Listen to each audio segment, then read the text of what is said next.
মুহতারম হাদিরিন, আল্লাহ তাআলার দরবারে লক্ষ কোটি শুকরিয়া জ্ঞাপন করছি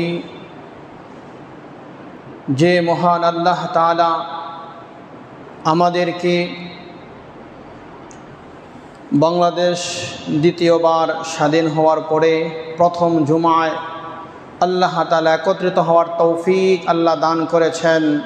এজন্য কালিমাতুশ শুকর আদায় করি, আলহামদুলিল্লাহ। লাকাল হামদু কুল্লুহু ওয়া লাকাশ শুকরু কুল্লুহু।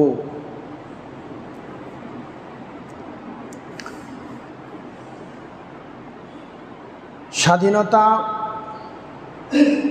এটা আল্লাহ তাআলার অনেক বড় একটি নিয়ামত। স্বাধীনতা আল্লাহ প্রদত্ত অনেক বড় এক নিয়ামত, আর পরাধীনতা অনেক বড় একটি লানত।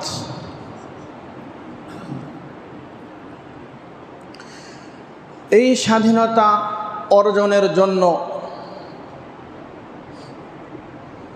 মানুষ আত্মবিসর্জন দিয়েছে,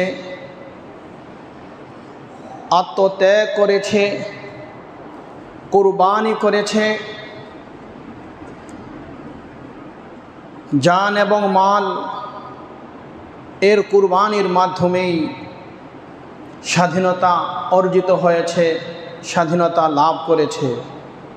সমস্ত জালেমেরা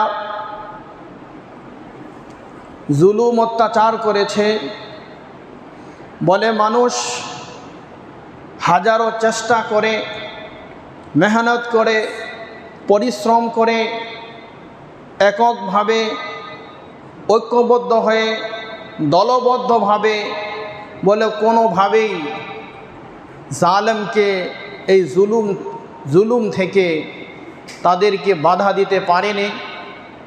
আপ্রাণ চেষ্টা করেছে, তবুও তারা জালেমকে বাধা দিতে পারেনি।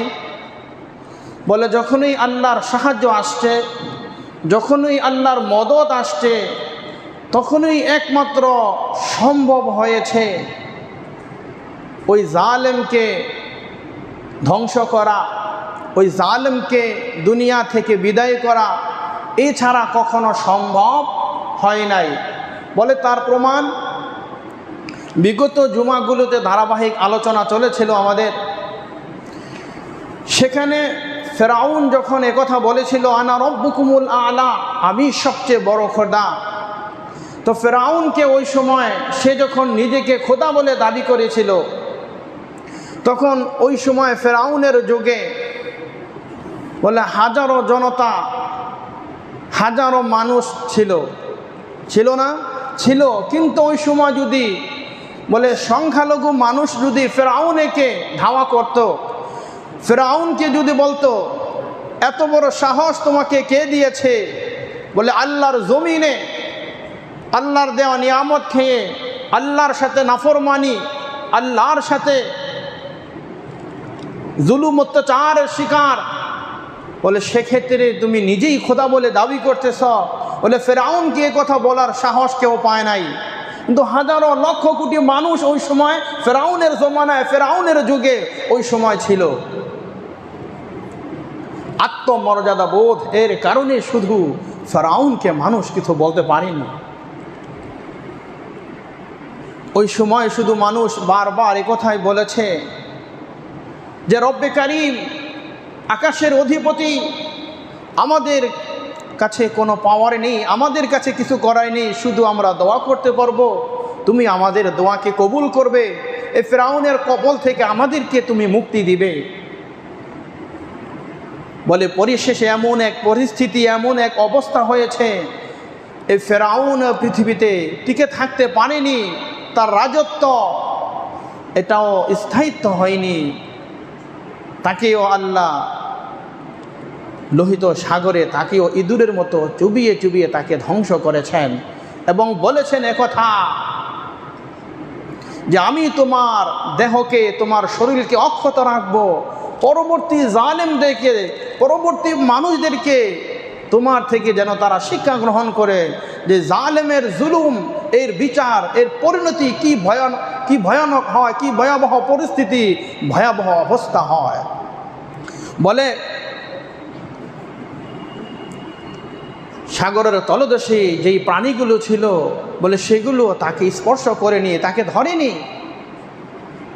আল্লাহ তাদেরকেও নিষিদ্ধ করে দিয়েছেন। বলে নমরুদ, সেও খোদার সাথে নাফরমানি করেছে, সর্বশেষ তাকে ল্যাংড়া মশার মাধ্যমে দুনিয়া থেকে উৎখাত করে দিয়েছেন। বলে আল্লাহর ওই সময় কোনো বাহিনী লাগে নাই, কোনো সৈন্য সামন্ত লাগে নাই, শুধু একটা মাত্র ল্যাংড়া মশা নমরুদের নাক দিয়ে প্রবেশ করেছে, মস্তিষ্কের ভিতরে চলে গিয়েছে, আর নমরুদ পাগলের মতো হয়ে যেত, বেহুশ হয়ে জমিনে পড়ে যেত। যখন তাকে মাথার মধ্যে আঘাত করা হতো, জুতা পিটা করা হতো, বলে এই বেজ্জতির মাধ্যমে তখন সে একটু স্বস্তি লাভ করত, শান্তি পেত। আবার যখন তাকে আঘাত করা বন্ধ হয়ে যেত, আবার তার মাথা ব্যথা, তার মস্তিষ্কের এই জ্বালা যন্ত্রণা আবার শুরু হয়ে যেত। এভাবে করে বলে কি তোমরা আঘাত করতেছ? বলে ভালো করে আঘাত করো, ভালো করে পিটাও। এবার এমন এক আঘাত করেছে, বলে নমরুদের মাথা খণ্ড বিখণ্ড হয়েছে, আর নমরুদ ধ্বংস হয়েছে, আর ল্যাংড়া মশা আবার আকাশে চলে গিয়েছে। বলে একটা আদনা থেকে আদনা একটা মশা, বলে সেই মশাটাও ছিল ল্যাংড়া, এক পাও খোরা। বলে এই ল্যাংড়া মশার মাধ্যমে আল্লাহ জালেমকে দুনিয়া থেকে উৎখাত করেছে। জুলুম এমন একটা বিষয়, জুলুম এমন একটা অত্যাচার, বলে এই জুলুম থেকে কেউ রেহাই পাবে না। জালেম শব্দটা যার মধ্যে লেগেছে, জালেম শব্দটা যার সাথে সংযুক্ত হয়েছে, বলে সে কখনো আল্লাহর আযাব থেকে সে কখনো পরিত্রাণ পাবে না, মুক্তি পাবে না।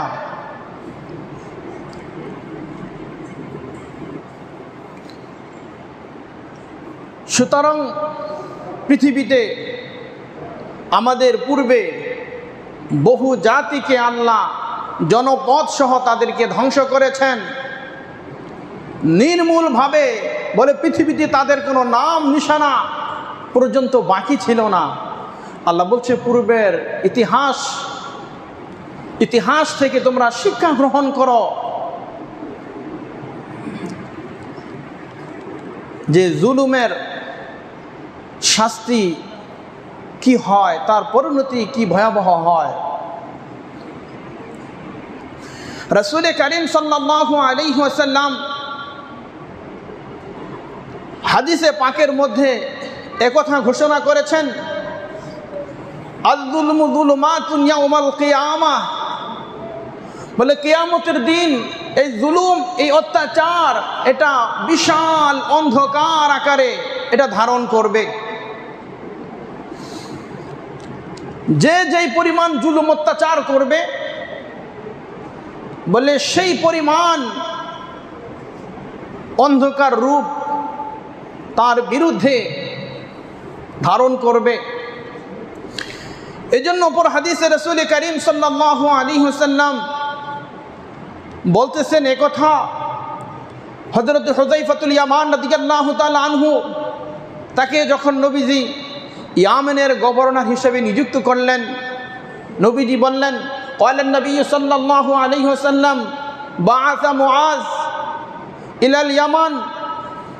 বলে মুআজ রাদিয়াল্লাহু তাআলা আনহুকে যখন ইয়ামেনে প্রেরণ করলেন, তখন নবীজি বললেন, ইত্তাকি দাওয়াতাল মাজলুম। হে মুআজ, মাজলুমের বদদোয়া থেকে বেঁচে থাকো, মাজলুমের বদদোয়া থেকে বেঁচে থাকো। ফাইন্নাহা লাইসা বাইনাহা ওয়া বাইনাল্লাহি হিজাব। কেননা মাজলুমের বদদোয়া এবং আল্লাহ তাআলার মাঝে বলে কোনো পর্দা, কোনো পার্থক্য থাকে না। সুবহানাল্লাহ।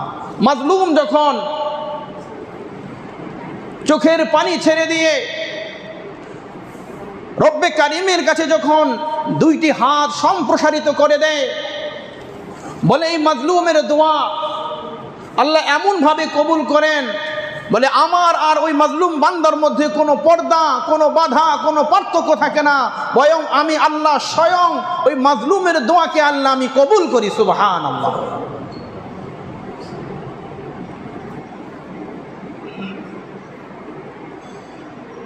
আপনি পৃথিবীর বলে 50 জন 100 জন মানুষের চোখের পানি ঝরিয়েছেন, হাজার হাজার মানুষের চোখের পানি ঝরিয়েছেন, লক্ষ কোটি জনতার চোখের পানি আপনি ঝরিয়েছেন।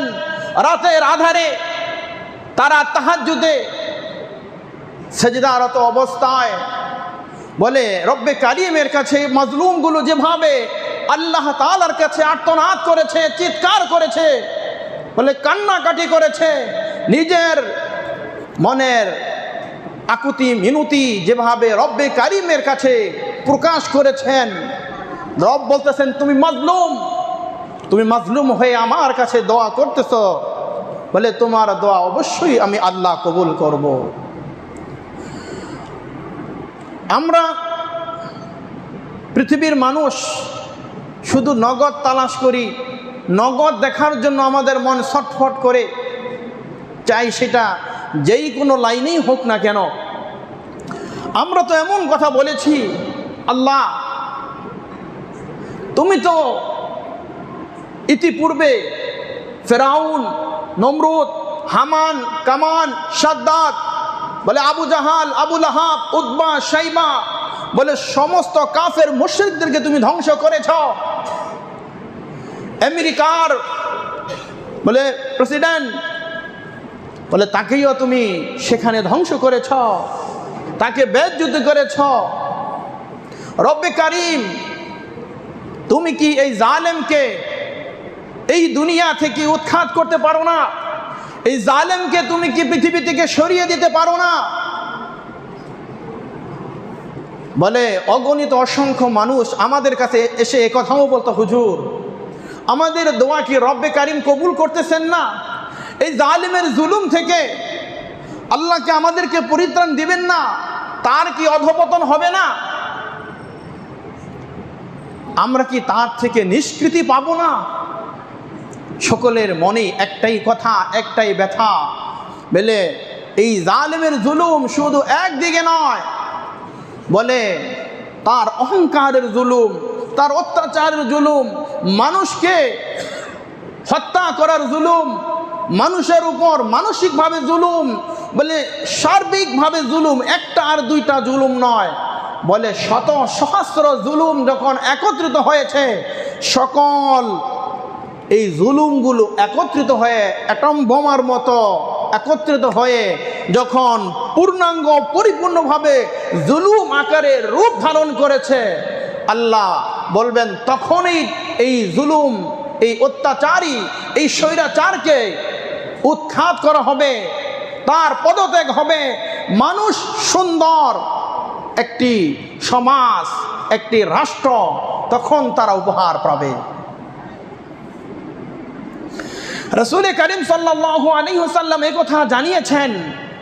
হাদিসের ভাষ্য অনুযায়ী পাওয়া যায় যে মুমিন যখন দোয়া করবে, তার দোয়াকে আল্লাহ কবুল করে, হয়তোবা আগে, হয়তোবা পরে, কিছুদিন আগে, নয়তো কিছুদিন পরে, কিন্তু তাদের দোয়া অবশ্যই আল্লাহ কবুল করবেন।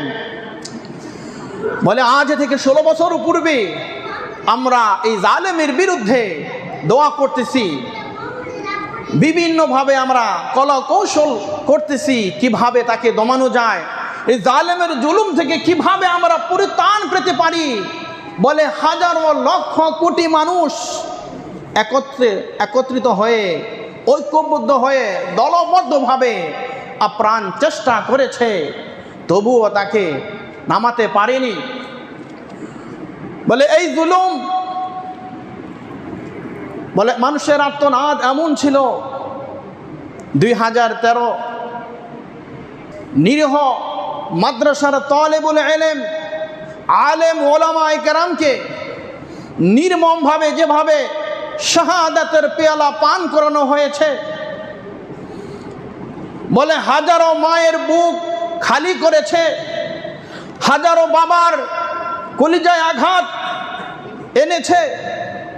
বলে এই মানুষগুলো বলে এমন এক পরিস্থিতির শিকার হয়েছিল, বলে একমাত্র আমার নবীর ইজ্জতের হেফাজতের জন্য, বলে পৃথিবীর কোনো মানুষের জন্য না, পৃথিবীর কোনো রাজা বাদশার জন্য না, বলে নিজের স্বার্থে নয়, দলের স্বার্থ নয়, একমাত্র মানবতার মুক্তির দিশারি সাইয়্যিদুল আম্বিয়া সাইয়্যিদুশ শুহাদা জনাব মুহাম্মদুর রাসূলুল্লাহ সাল্লাল্লাহু আলাইহি ওয়াসাল্লামের ইজ্জতের হেফাজতের জন্য যখন এই 2013 5ই মে যখন তারা এই শাপলার চত্বরে শাহাদাত বরণ করেছে, বলে কিভাবে নির্মমভাবে পাখির মতো গুলি করে তাদেরকে শাহাদাতের পিয়ালা তাকে পান করানো হয়েছে।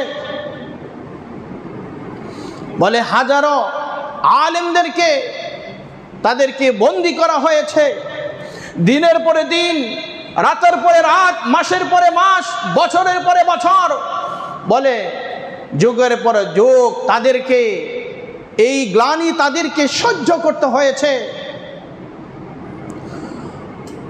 বলে এখন তো একটা সময় আসছে যে আমরা বলার ভাষা বক্তব্য আমরা ব্যক্ত করতে পেরেছি, কিন্তু ওই সময় এভাবে গণহত্যা করেছে, গুলি চালিয়েছে, বলে ওই সময় কোনো অভিভাবকের কোনো সাহস ছিল না, কোনো মায়ের সাহস ছিল না, কোনো বাবার কলিজায় ওই সময় এই সাহস ছিল না এই জালেমের বিরুদ্ধে কথা বলবে, জালেমের বিরুদ্ধে মুখ খুলবে। আর ওই সময় কথাইগুলো বলা হয়েছিল, একজন মানুষও সেখানে ওই রাত্রিতে মারা যায়নি, তাদেরকে শাহাদাতের পেয়ালা গ্রহণ করানো হয়নি। বলে পাকিস্তানের অন্যতম একজন বুজুর্গ তিনি একথা বলেছেন, তিনি তার স্বপ্নের তাবির করেছেন, বাংলাদেশ জালেম মুক্ত হবে, বাংলাদেশ স্বৈরাচার মুক্ত হবে, স্বৈরাচারের পতন ঘটবে।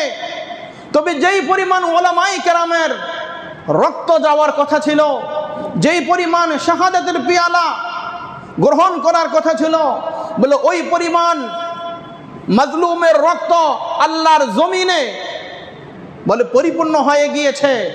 হয়তো আগে আর পরে ইসলামের বিজয় হবে, দ্বীনের বিজয় হবে, নাসরুম মিনাল্লাহি ওয়া ফাতহুন করিব, আল্লাহর সাহায্য অবশ্যই আসবে অতি নিকটেই। নাসরুম মিনাল্লাহ, আল্লাহর সাহায্য, ও ফাতহুন করিব, অতি নিকটবর্তী রয়েছে। ওয়াবাশশিরিল মুমিনিন, মুমিনদেরকে সুসংবাদ দাও। ওই পাকিস্তানের বুজুর্গ তখন কথা বলেছিলেন যে যেই পরিমাণ রক্ত যাওয়ার কথা দ্বীনের জন্য, ইসলামের জন্য, বলে ইসলামকে প্রতিষ্ঠিত করার জন্য, ইসলামকে কায়েম করার জন্য, জালেমের জুলুম থেকে বাঁচানোর জন্য, বলে ওই পরিমাণ রক্তপাত, ওই পরিমাণ প্রাণ পৃথিবী থেকে চলে গিয়েছে। অচিরেই তোমাদের সামনে সুসংবাদ আসছে, নাসরুম মিনাল্লাহি ওয়া ফাতহুন করিব, আল্লাহর সাহায্য আসবে, তোমরা অপেক্ষা করো, অতি নিকটেই তোমাদের এই বিজয় রয়েছে, এই স্বাধীনতা রয়েছে। সুবহানাল্লাহ। কোরআনে কারীমের এই আয়াতের তাফসীর মুফাসসিরিন কেরাম বলতেছেন যে নাসরুম মিনাল্লাহি ওয়া ফাতহুন করিব, এই করিব শব্দটি যদি আখিরাতের কথা বলা হয় তাহলে হবে নিয়ামত। বলে আখিরাতে তোমাদের জন্য অফুরন্ত নিয়ামত রয়েছে। বলে যারা শাহাদাত বরণ করেছো তোমাদের জন্য অফুরন্ত নিয়ামত রয়েছে, আর এই ইহ জগতে তোমাদের জন্য রয়েছে বিজয়। এই ফাতহুন করিব শব্দটি যদি দুনিয়ার অর্থে নেওয়া হয় তাহলে বলে তোমাদের জন্য রয়েছে ইসলামের বিজয়। এই বিজয় কোন বিজয় হবে? বলে সর্বাধিক, বলে ইসলামের সমস্ত বিজয়কেই এই শব্দের মধ্যে মুফাসসিরিন কেরাম অন্তর্ভুক্ত করেছেন। আর কোন কোন মুফাসসির বলেছেন যদি করিব শব্দটিকে এখানে সাধারণ অর্থে ধরা হয় তাহলে সর্বপ্রথম হবে খাইবরের বিজয়, এরপরে হবে মক্কা বিজয়ের উদ্দেশ্য। বলে এই বিজয়ের জন্য, এই স্বাধীনতার জন্য যারা প্রাণ দিয়েছেন, যারা আত্মবিসর্জন দিয়েছেন, তাদের ব্যাপারে কোরআনে কারিমে আল্লাহ বলতেছেন, ওয়ালা তাকুলু লিমান ইউকতালু ফি সাবিলিল্লাহি আমওয়াত বাল আহইয়াউ ওয়ালাকিন লা তাশউরুন।